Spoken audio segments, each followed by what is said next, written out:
Starting a new life in the United States. Young immigrants share their stories up next on Carpe Diem.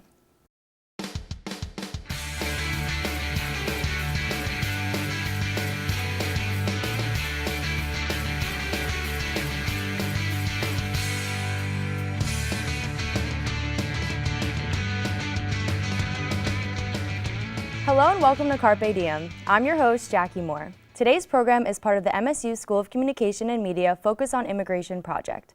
With me today are two Montclair State University students, senior Alex Podolyanchuk, originally from the Ukraine, and junior Octavio Cadenas from Venezuela. Both are immigrants to share their experiences and circumstances with us. Welcome, Alex and Octavio. Thank you for joining us today. Thank you. So to start, I just want to ask you guys both about where you're originally from and what brought you to the United States. Alex, I'll start with you. Yeah, so I originally came from Ukraine 15 years ago, in 2004. I always wanted to come here because I grew up watching American movies, and that was kind of, I mean, American movies are all over the world, and everybody watches them, and they kind of look up to this dreamland where things are great, and Hollywood, and you can literally come to a tree and pick up Dollar Trees or something. You don't have to do anything.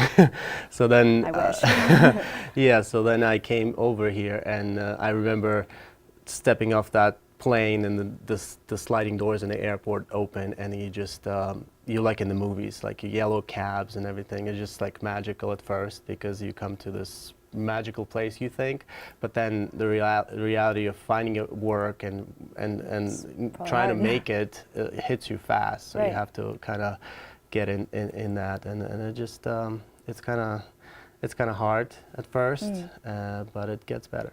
Right. And Octavio, how about you? Where are you from, and why did you come to the United States? Okay, well, so I'm originally from Venezuela. I was born in Caracas, which is the capital of Venezuela. And my story is similar to his story, but I think my story is, I really faced reality very soon because I have family here, so that's why I chose coming here to New Jersey. So when I came here, I left the airport. It was super cold because I came in January. So I wasn't prepared at all. I didn't have any winter jackets. I didn't have anything. I just had a sweater because I knew the airports are cold. So that reality, being here, experiencing a new culture was very different. Even though I have family here that are Venezuelan, still you feel that, it's very tense, that. Right. So I know you just mentioned some, but what are some of the cultural shocks and challenges that you guys faced when you came over here, Alex? Well, when you first come over, you kind of have this language barrier you try to overcome because you're kind of afraid of talk to people, but because you have to survive and find work and everything, you quickly overcome that. I remember when I first came, because I learned, we were taught British English more, so I would use a lot of British words then when I came, and I would say like, oh, it's not compulsory, instead of like it's not necessary or something. Or when I first went to LA, I wanted to see some movie stars. I would say, oh, where's the nobility here? Like instead of celebrities, like I would use weird and British words that are not necessarily used here. So that's the cultural shock that comes at first, and you're trying to overcome the language barrier, overcome the whole thing is just different. The place is different, so it takes time to overcome that. And Octavio, how about you? Challenges, or were you able to find a job right when you came here? Did you have something that permitted you to work? Well, when I first started here, I was an international student. So as an international student, I wasn't able to work outside of the school because of the laws and stuff like that. So I was pretty much tied to work where I was going to school. When I came here, pretty much the first year, I spent it learning English, like improving my English. And in that first school, I really didn't have any opportunities to work here. So that first year, I just pretty much, went to school, back home, did my homework, and that's it. That's, how I spent my days. But other than that, any other cultural shocks, I would say, besides the language, just pretty much the weather. Because, Venezuela, being, in the Caribbean, is very warm. It's so cold here. Yeah, absolutely, absolutely, yeah. So in Venezuela, you just go out and you don't really need a sweater. You only have like a shirt and then that's it. But like here, you really have to pay attention to if it is going to snow, if it's going to rain, and wear your boots and sweater and jacket. Yeah. Yeah, absolutely. So like not only language, but also kind of like the temperature. It's very challenging. Gotcha. And Alex, do you have family back home, and how do you communicate with them, and how do you deal with missing them?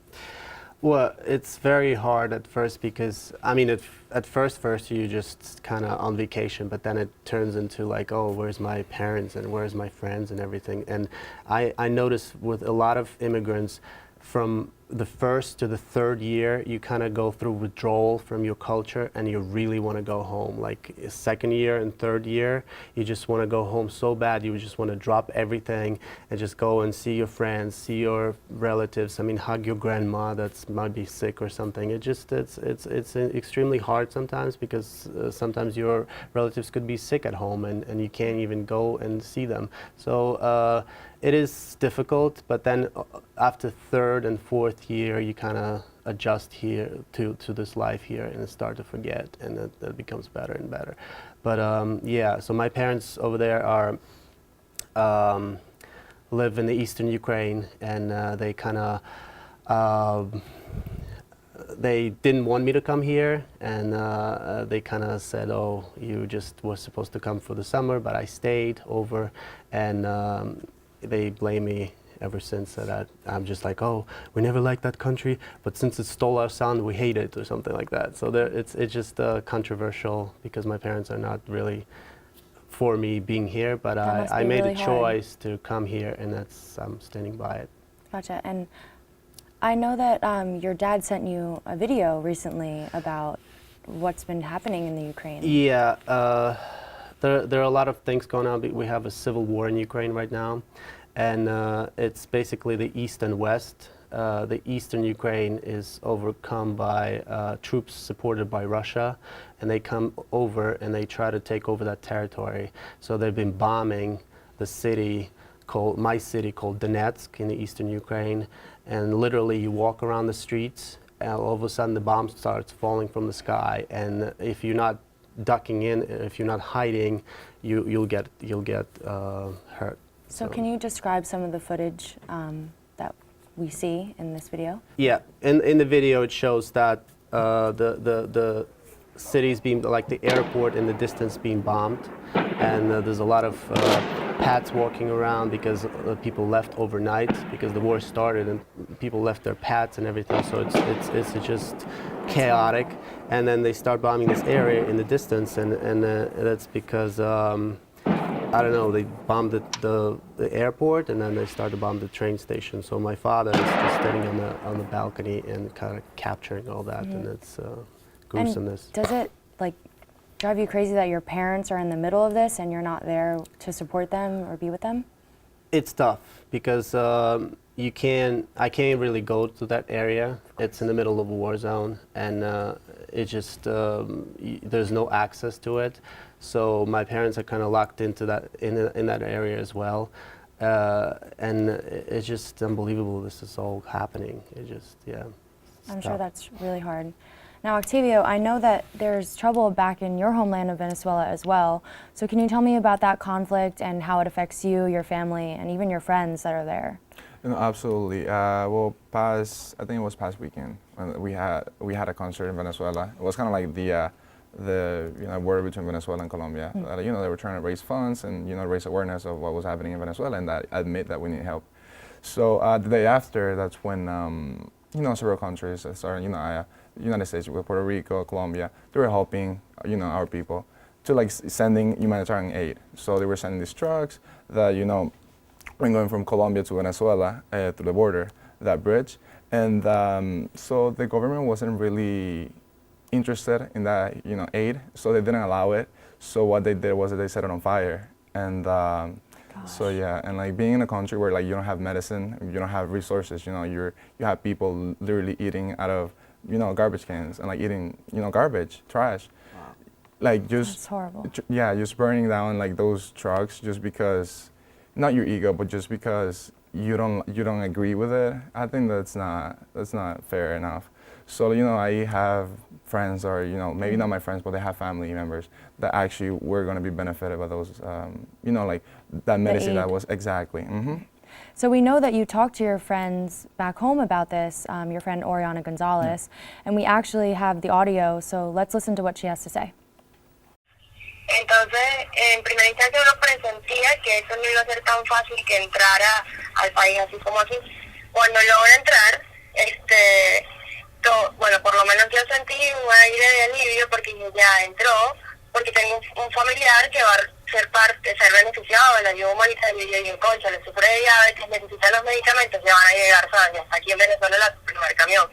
Para que unos minutos después me meto en las redes sociales y veo que están quemando la ayuda humanitaria, cosa que no tiene nada de sentido, cosa que literalmente a mí me tumbó emocionalmente. Yo me puse a llorar cuando yo vi toda esa cantidad de insumos, medicinas, comida que están quemando por parte de personas que también son venezolanas, que también tienen familia, que también puede ser que sus familiares necesiten de eso, y tú solo porque está en el poder vas a hacerle caso. O sea, ten un poquito de valor, ten un poquito de conciencia, que hay gente que se está muriendo por falta de insumos. Eso fue para mí un golpe emocional horrible, y no solo para mí, la gente que estaba conmigo en casa no lo podíamos creer, que se hubiesen atrevido a hacer semejante barbaridad, porque eso no tiene nombre. Eso es un crimen de lesa humanidad, porque mucha gente dependía de ellos. O sea, de verdad que sí me sorprendió, porque nunca imaginé que la iban a quemar, solo pensé que iban a poner trabas, ¿sabes? Como que, no vas a pasar por aquí y ya, pero nunca quemarla y hacer ese tipo de acciones que atentan contra la vida de tu pueblo, si tú eres supuestamente el presidente.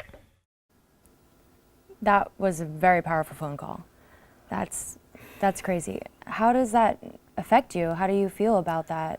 So yeah, I mean, like having friends that are, that were going to be benefited by that aid, like right. It really like breaks your heart knowing that like they were expecting that medicine, like those resources, and like maybe it's not food, but like definitely resources, like medicine, kind of like in her case, she has a family member that suffers of diabetes, and like they were waiting for the, And she needed that aid. Exactly. So like, it really like, even though I'm not like directly being involved in it, like it really like hurts, just knowing kind of like your moral, it really, in your values, like it really hurts knowing And I'm that. sure seeing it on social media doesn't help either, because you're not there, so no, absolutely. Seeing it must be really tough for you. Yeah, no, absolutely. Knowing that like, that I still have family there, my uncles, my aunt, my grandmother, my friends, my very close friends, the kids I went to high school with. It's tough knowing that they're like, I'm here, like, taking this opportunity, and they're just there home, struggling, not having enough resources to actually go to the movies and then go out to eat with their friends. It's tough. That is tough. So Alex, I want to jump back to you, because I know you came here as a student, and then you ended up staying here illegally for, 12 years? Mm-hmm. So can you tell me a little bit about that and how it felt, walking around with no legal status? Well, I prefer the term undocumented, because when you say illegal, it kind of implies that you did something wrong. And I mean, imagine that you had a bank loan and you like missed a payment or something, and then you immediately get fined fees and everything. So for me, it was like that. I had my student visa, and I just missed the deadline with classes, and they, instead of just fining you, they just take your status away, and you all of a sudden become illegal and undocumented in that case. So it was tough. I was. So did you miss registering for classes then? No, I was in class, but if I had to work at the same time, so because to make money and to make my rent and everything, so I was missing too many classes. I would miss because it was English classes, so I would miss too many classes, and if you miss too many classes, they just expel you automatically and then take your visa away and everything. So that I thought that wasn't the case, and it came as a shock to me that I just lost my status. So it was like a surprise for you. Yeah, and then that's it. I was locked in the country with no way to renew my status and get my student visa back. So it was kind of that kind of a situation. And how did you finally become a citizen and become legal, per se? Well, around 2013, the war in Ukraine started, which was a shock for me, because I would never think that the war in Ukraine could start like that. It was a shock to everybody. So, and then they started changing the law a little bit, where you could because of the war, you could apply for something called asylum from the war, because if you go back to your home country, then you most definitely get killed or something, and you have to kind of, they protect you from that. And I was able to apply for asylum in this way. It's a long process. You apply, and you have to provide proof that there is a threat to your life. So what proof did you bring to, I guess, the court? I had to find a lot of pictures of my, I don't know, apartment and my house being bombed, and also find videos of the city being bombed, because people just walk around the streets and all of a sudden there's bombing going on, and you, out of a sudden, like there's no warning, the bombing starts. And then that caught a lot of people off guard, and they didn't know what was going on. So a lot of, imagine the bomb falls on the street, and there's a chunk of metal flying like this big, flying through the air, and it's shrapnel, and it just like goes through people and kills everybody. We actually have some footage of, you know, what you brought to the court and what helped you gain that asylum. So let's take a look at that. Yeah, so here's Ukraine, Donetsk city. And that's where you're from? Yes, and so like I said, you would just walk in the street and the bombs are falling, and that's what's going on in this video. Just these people caught off guard, and there's an old elderly lady that just got hit, and she's probably dead already. So everybody says to get on the ground because more bombs are coming, and it just if you don't get on the ground, you'll get hit. So it's very hard to hide from that. And this is all unexpected. You don't know when this is going to happen. You just walk in the street, all of a sudden it starts, and you have to duck in and save yourself. I could never imagine. That's terrifying. You could also drive in your car, and like in this video, it just blows up your whole car. And and then you were driving, not minding your business, and all of a sudden it starts. And here's the airport in Donetsk city, which was a brand new airport. It's like they completely bombarded with bombs, and that's what's left with it. It's just nothing left really. We don't have an airport anymore. There's a control tower. It's destroyed. The city is being destroyed and bombarded since 2013, and it's been happening. And then I didn't have to prove my case too much, because it's obvious when you see all these videos. And these are the footage that you brought to the court and said, hey, look at this. This is why I can't return home. Yes, it was pretty obvious to them that the place is not really livable anymore.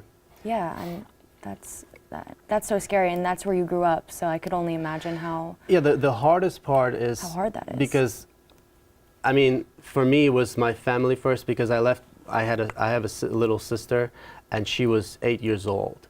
The next time I was able to go back, she was already 19. So imagine, like, for me, she's like still a little girl in my head, but she's already 19, she's a young woman. And then it's like you don't see your siblings, your parents for such a long time. It's tough. And then the war at the same time. And for me, the hardest part now, because I can go to the capital of Ukraine, but I can no longer go to my city where I grew up to see my high school, to see the college that I went to, to see my friends. Most Americans could never imagine that happening here, and there's such a negative connotation about immigration nowadays. So Octavio, what do you feel about this? The thing is, it's unfair for like immigrants to kind of like, you know, be put in like this bag where everything is generalized. Like, oh yeah, they just want to come here. And it's like, no, because like he has his story, he has his reasons why he's here, as well as I have my own reasons, and my friends and my family we have our own reasons why we're here. So I think it's, you know, it's not fair to generalize each situation, like immigrants in general. Like, oh yeah, they're not doing anything good or stuff like that. But I think just that people must be aware of what's happening around the world, not only here in America, not only what happens in this continent, but also what happens in other places, you know, in Europe, in Africa. It's very important just to know that, you know, people are dying either because of war, either because of hunger, either because of diseases. So like, if you have the opportunity to actually move on and like go to a better place and guarantee yourself, as well as the people who follow you, you know, your sister, your parents, that you can, you know, guarantee a better life for them as well as for you, definitely go for it. Right. And so, Alex, do you think that you made the right choice moving here to the United States? Absolutely, because America gives you something that I think that no other country gives you.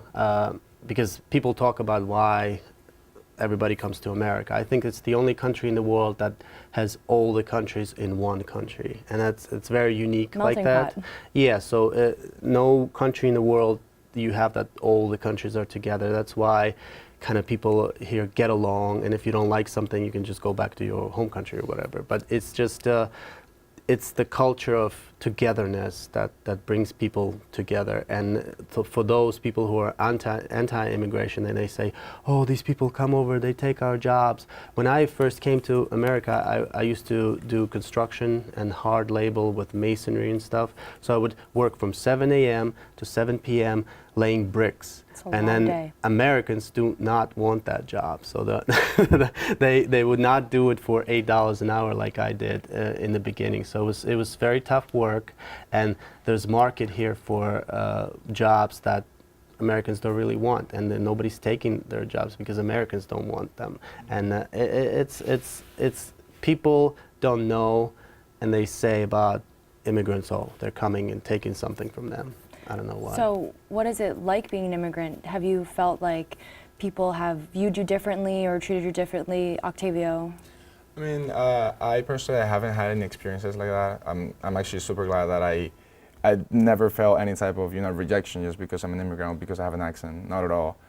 I think like here, kind of how you said, everyone is like, maybe you're not an immigrant, but definitely you have in your tree, you definitely have something, exactly. So, maybe your parents, maybe your grandparents, maybe your great-great-grandparents, maybe they immigrate to here, and like because of them, because of that choice, then you are the person who you are. So I'm actually super glad that I really haven't had any experiences, like hate-related, rejection. Like I don't have any complaints, to be honest. How about you, Alex? For me, it was first I was kind of trying to get rid of my accent as much as I could, because I would watch a lot of American movies. I would copy the accent and try to get rid of my British accent, because at first I would say like, oh, I can't, like for British or something. It's like you're supposed to say I can't or something. Like it's different accents that you try to adjust yourself to, and then I realized that you can't really get rid of your accent, and it's something that makes you unique and something that makes you you. Like you don't have to really get rid of it. Of course, and it's just part of who you are. Yeah, it's like why, and then it took me a long time to realize that. It's just the way that people think maybe about you sometimes, because we also, as Ukrainians, we kind of fight with our neighbors. We have Poland on our border, so Polish people don't like Ukrainian people don't like Polish people, and I think it's like that in many countries, because you tend to not like your neighbors. Like the sense of nationalism is stronger. Yeah, but when you come here, all of that somehow magically disappears. So somehow because you everyone's become mixed with everything. Yes, everyone becomes a friend, and if you really don't like somebody from neighboring country, you just, I don't know, you don't talk to them, or you just go back to your country and fight whatever you want to fight over there. But it's this togetherness in the U.S. It's just amazing. Right, and in today's politics, immigration is kind of frowned upon, and like, what do you guys think about that? Being an immigrant yourself, Octavio?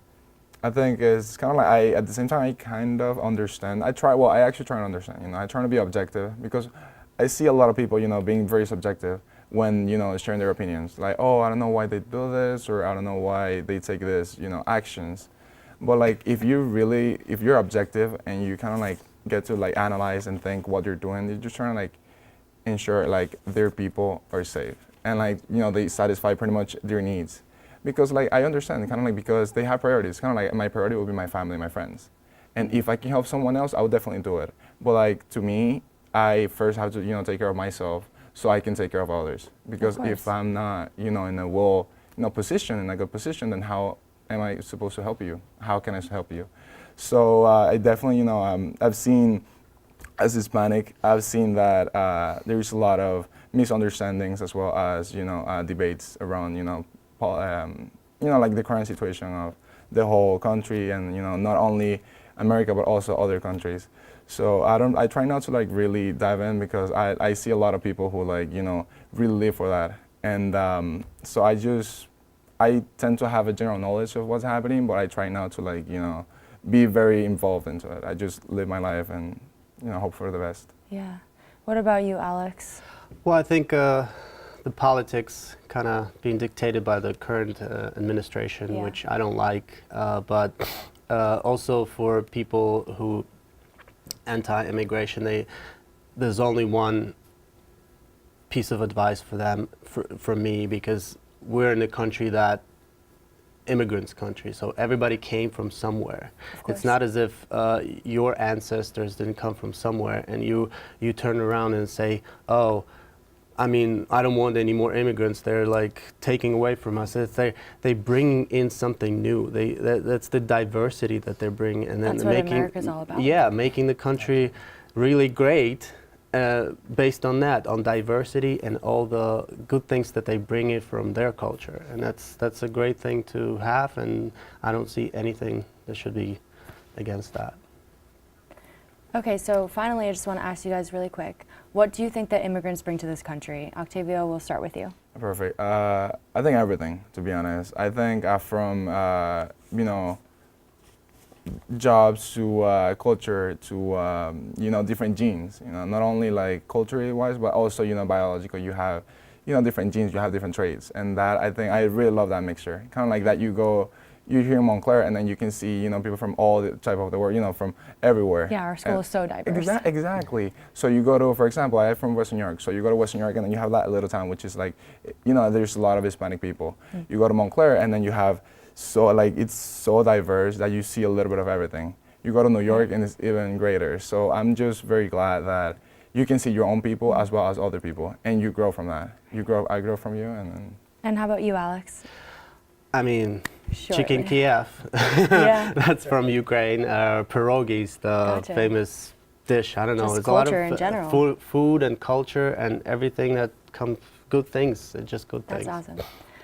Well, thank you for joining us today, you guys. And if you would like more information about MSU's Focus on Immigration project or any other edition of Carpe Diem, you can write to us at the email address on your screen, carpediem@mail.montclair.edu, or call us at 973-655-5158.